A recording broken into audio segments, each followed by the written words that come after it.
Some people question and criticize the conduct of the Prophet sallallahu alaihi wasallam, saying people have been forced into becoming Muslims in Arabia. لا إله إلا الله محمد رسول الله. So we've talked about this in our Sira courses in detail on many occasions, and so no one was forced to become a Muslim. Rather, La ikraha fi din, clear from the verses of the Quran. There's no compulsion in religion. No one can be forced to enter Islam. It's all done by people's own volition. And and the proof of that, we just talked about it today. Some Christians from Najran, they came to the Prophet. He presented his proofs from the Quran. He recited the Quran.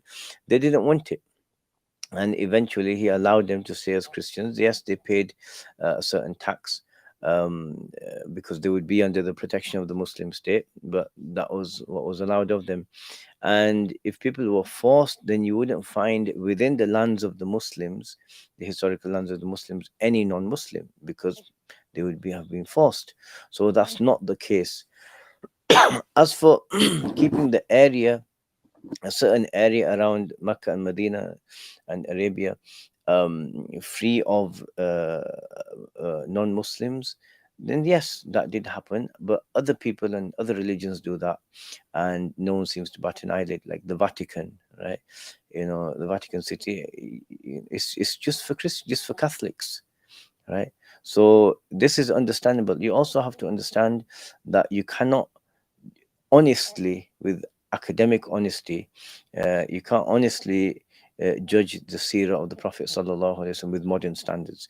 You have to look at the events that happened through the standards and the customs of the Arabs. The way the Arabs saw things, you have to base it on that, and how the pre-modern world was. In the ancient world, it was, empires rose and fell over and over. That's the way it was. To have nation states that have borders and boundaries and constitutions, this is a new phenomenon.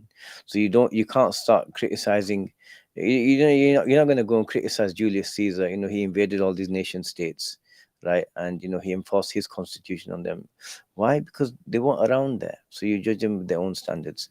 So this it's an old argument that people were forced to become Muslims. It's not the case. It's a simple look at things, and it's a perversion of what actually happened. They didn't do that, right? And Allah Subhanahu wa Taala knows best. لا إله إلا الله محمد رسول الله.